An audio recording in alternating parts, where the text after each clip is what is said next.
Bien, quisiera agradecer de nuevo tanto al moderador de la mesa como a los organizadores del Congreso la oportunidad de estar aquí, otra vez representando junto con el doctor Luc Noël, que es la persona con la cual trabajamos codo a codo cada día en la OMS, representando a la OMS en este tema importante como es el trasplante de turismos. Trasplante de turismos y qué hacemos o qué intentamos hacer, para ser más exactos, desde la OMS en este aspecto. Antes de nada me gustaría un poco delimitar de qué estamos hablando, porque a veces se confunden dos factores fundamentales o dos definiciones distintas, que son trasplante de turismo por un lado y por otro lado, como ahora veremos, el tráfico de órganos. Cuando hablamos de trasplante de turismo, lo que estamos hablando fundamentalmente es una actividad que incluye al donante, al recipiente, al receptor o a ambos, que se mueven de un país a otro, bien uno, bien otro, como ahora veremos, con el objeto de obtener un órgano de una manera ilícita. Como decía, hay distintas posibilidades y en este esquema probablemente se pueda ver representado qué sucede. Hay un modelo A en el cual el receptor se mueve al país del donante, un modelo B en el cual es el donante el que se mueve al país del receptor, un modelo mixto en el cual lo que sucede es que tanto donante y receptor que proceden del país A se mueven a un tercer país que va a ser el facilitador de ese intercambio comercial, entendiendo como tal la venta de un órgano por parte de ese donante a ese receptor. Y por último, un modelo en el cual se intervienen ya hasta un total de 3 partes distintas. Es un paciente que proviene de un país, paciente que procede de otro y hay un facilitador que los hace coincidir en un tercer lugar para llevar a cabo esta actividad. Y esto básicamente es lo que consiste el modelo de trasplante, el turismo de trasplante, la movilidad de receptores y donantes para llevar a cabo la actividad ilícita. Otra cosa distinta es el tráfico de órganos. Digo distinta por intentar diferenciarlo del trasplante de turismo, aunque realmente es algo muy similar, pero aquí lo que contempla fundamentalmente no es el hecho, sino contempla toda la estructura que hay detrás, el beneficio económico del órgano como tal, la falta en muchas ocasiones del consentimiento del donante, igual que en el trasplante de turismo habitualmente hay consentimiento del donante, bien es verdad que condicionado por situaciones, como luego veremos, de vulnerabilidad económica, personal, de debilidad moral, etc. Aquí en ocasiones no existe ni siquiera esa voluntad de donar. Es permítanme la expresión, el robo de un órgano sin el consentimiento de ese donante. Y además todo esto, por supuesto, se realiza de una forma ilegal, de una forma fuera de la ley y fuera de cualquier tipo de regulación o de legislación del país o de la realidad donde se efectúa. Y desgraciadamente todos hemos visto imágenes como esta. Normalmente la miseria determina que el ser humano es capaz de llegar a situaciones lo más extremas posibles, como es la venta de partes de su propio cuerpo, con el único objeto habitualmente de subsistir él y su propia familia.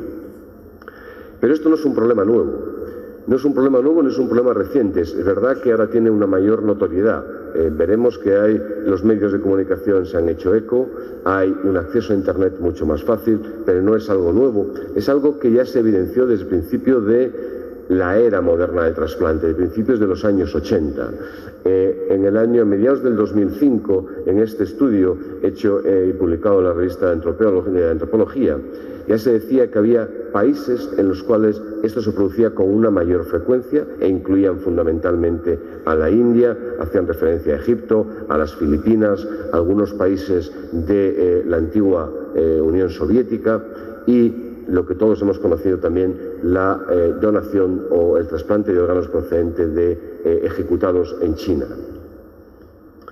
Por eso, y decía que esto empezó, ya se tenía evidencia a principios de la década de los 80, la la 40 Asamblea General de las Naciones Unidas, de la OMS, de la WHO, en 1987 estableció una serie de consideraciones atendiendo a este grave problema. Ya en esta Asamblea se hizo patente, se manifestó de forma explícita que existía un problema con el trasplante de órganos porque había un beneficio económico detrás, que por supuesto esta actividad era absolutamente incompatible con los derechos humanos más elementales y, como en cualquier asamblea en la cual se plantea un problema importante, se plantea el problema y a continuación se plantea hay que darle una solución y nuestra obligación es intentar dar una solución.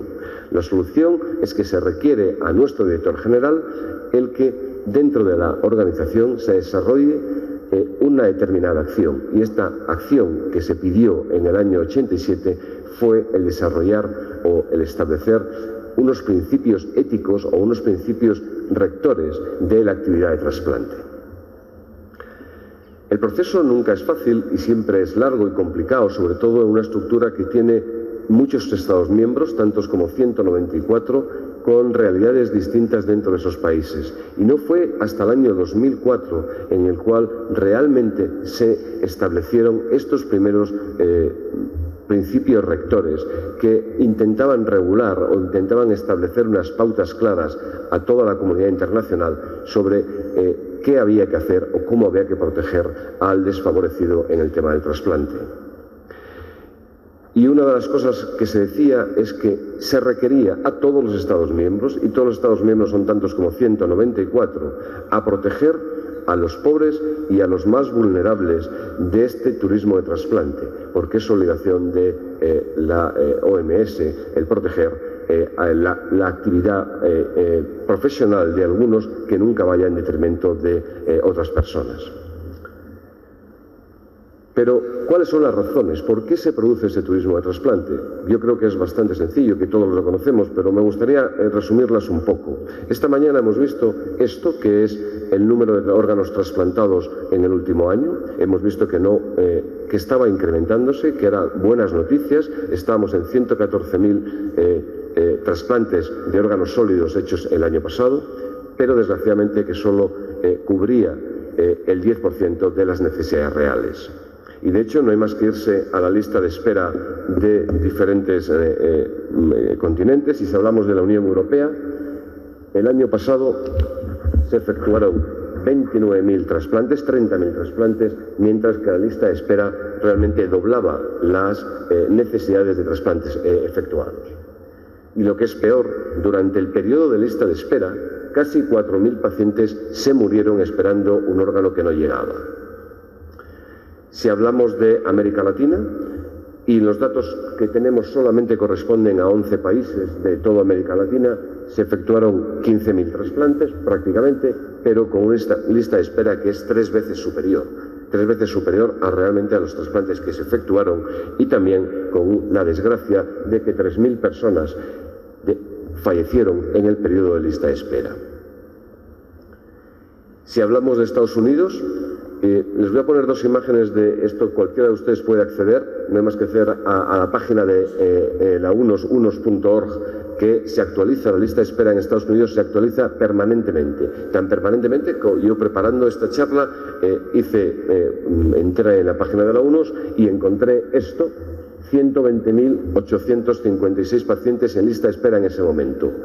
Seguí trabajando unos poquitos minutos después y me encontré que volví a actualizar la página en otro formato, que es este que tienen. Había pasado escasamente 1 hora y fíjense de los que había antes, les recuerdo, 120.856, un poquito más tarde estaban ya en 898, en menos de media hora de tiempo.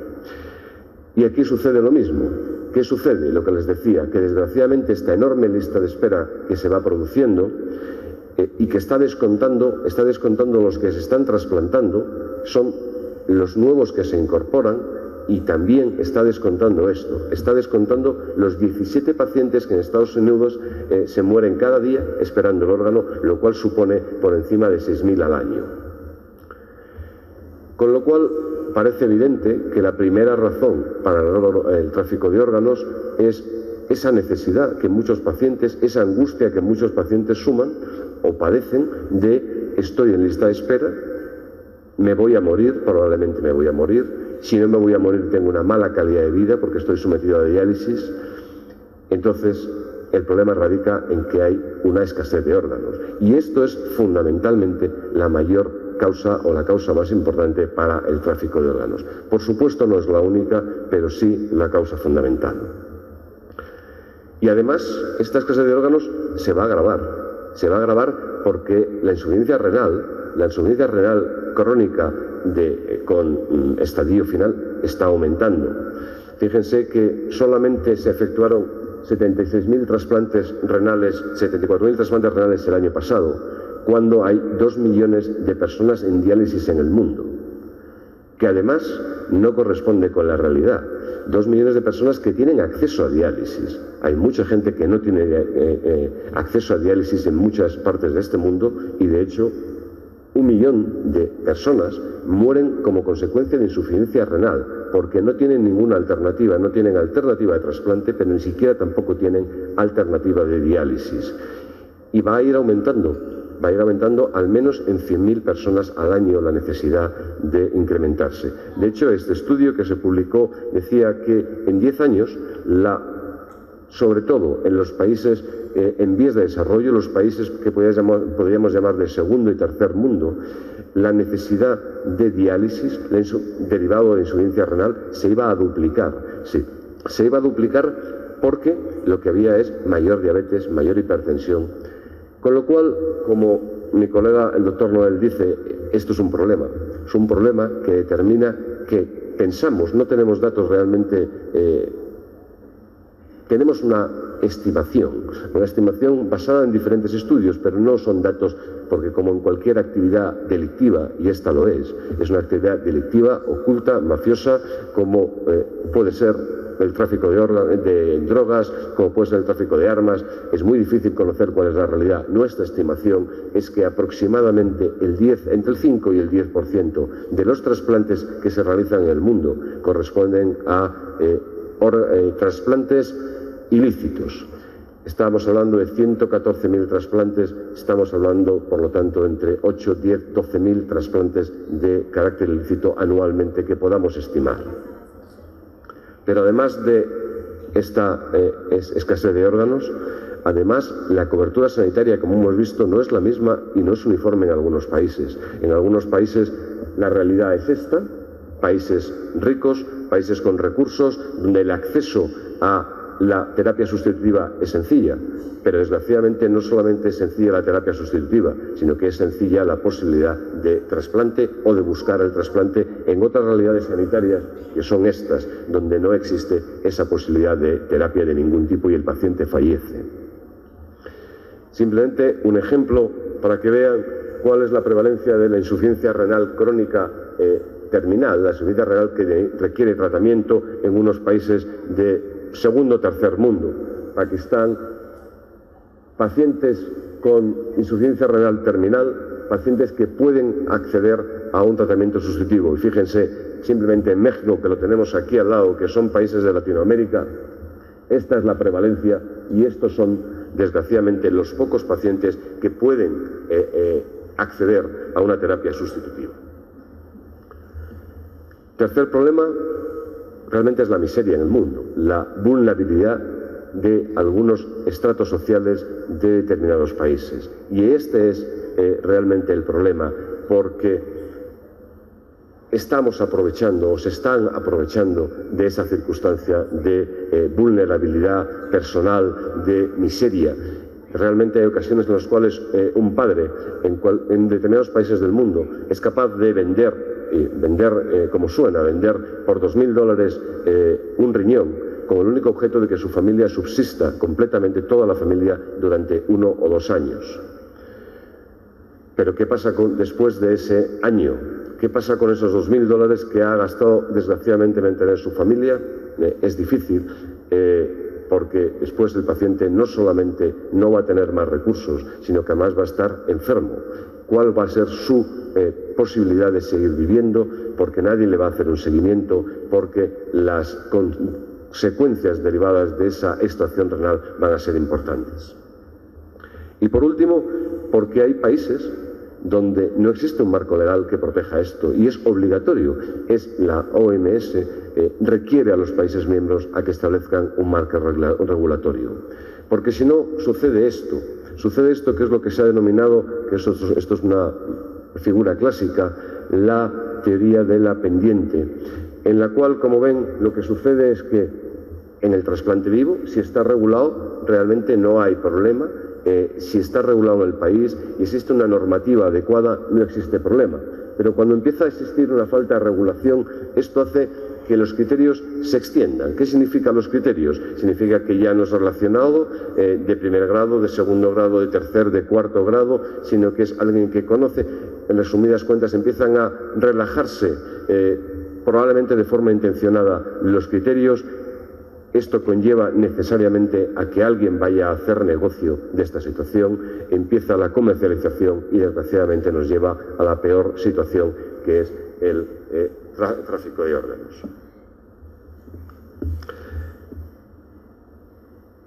Se ha estudiado y hemos trabajado en ello, sobre todo el doctor Noel ha trabajado en ello, esto es un trabajo suyo del año 2007, en el cual se veía que en determinados países, y aquí están representados, Malasia, por ejemplo, de 132 países realizados, de sus pacientes, de Malasia que fueron trasplantados renal, 132 se efectuaron fuera del país y la cifra de 42 en el país.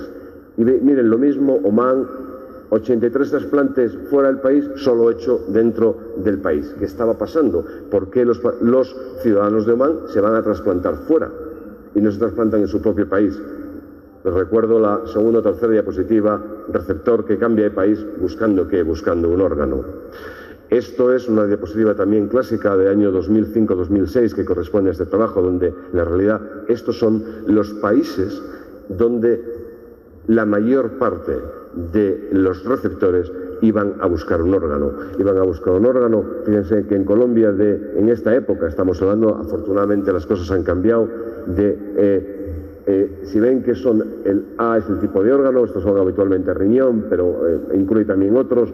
B, los órganos que han sido trasplantados que parece que corresponden a turismo, y C, el número total. Este no es el mejor ejemplo, pero en Egipto, de 500 órganos trasplantados en Egipto, entre 100 y 400, que puede ser entre un 20 y un 80%, no eran ciudadanos egipcios, era gente que iba a Egipto a trasplantarse. Si hablamos de la India, aquí la proporción es bastante menor, pero en China, de 12.000, al menos 2.000 eran de ciudadanos que iban a China a trasplantarse. Países receptores de pacientes. Pero cuando hay un receptor, cuando alguien quiere hacer negocio, tiene que haber oferta y demanda. Alguien hace la oferta, pero la demanda, ¿de dónde viene? La demanda viene, desgraciadamente, de los países ricos, de los países del primer mundo, que probablemente tengan igual responsabilidad o mayor que los países receptores de estos órganos.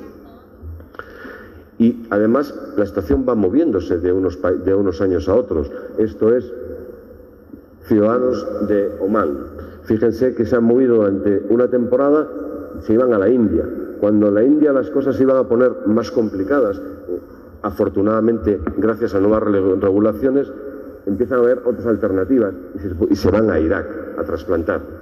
Después, aquí mejoran las circunstancias y acaban en Pakistán para finalmente, en los últimos años, ir a China. Es verdad, viendo esta gráfica, que ha habido épocas de un mayor incremento, pero que afortunadamente va disminuyendo en todos estos países receptores. Porque además nos encontramos con otra realidad. Si miramos el mapa del mundo, en ese círculo que hay ahí vive el 60% de la población, y no es broma, vive el 60% de la población. Pero ¿saben cuál es la realidad de eso, de una zona del mundo que a nosotros nos preocupa mucho, donde vive el 60% de la población?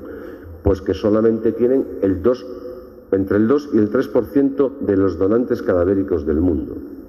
¿Cómo se casa? Que en un sitio donde las necesidades corresponden al 60%, la oferta real de donante cadáver sea solamente del 2%. Comprenderán que ahí el problema se multiplica enormemente. Y además, ahora mismo estamos en un mundo globalizado. Casi todo el mundo tiene Internet, casi todo el mundo. E Internet es una herramienta muy poderosa que favorece el turismo de trasplantes. No hay más que cualquiera de ustedes que tenga una conexión wifi en este momento, si entra, y esto ya se vio hace unos años, cuando todavía Internet no era tan potente, en el cual existían multitud de páginas donde se ofertaban la posibilidad de trasplantar.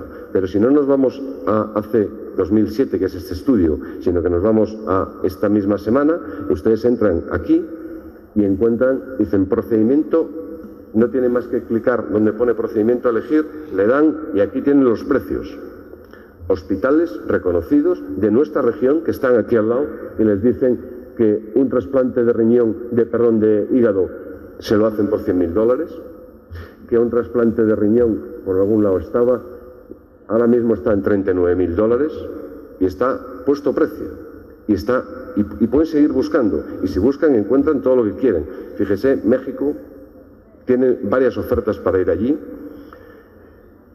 Pueden ir, se ofertan incluso consorcios hospitalarios para hacerlo y aprovechan cualquier situación. Fíjese en lo siguiente, lo que pone aquí. Estamos en crisis, no se preocupe, le bajamos los precios. Si hay crisis económica en el mundo, le vamos a dar el riñón más barato. Y lo están ofertando de esta manera. Y esto es buscado esta semana para esta charla. De tal forma que aunque ya me han sacado el papel del tiempo, me van a permitir que me extienda 3 minutos más. ¿Y qué podemos hacer? ¿Hacia dónde queremos ir?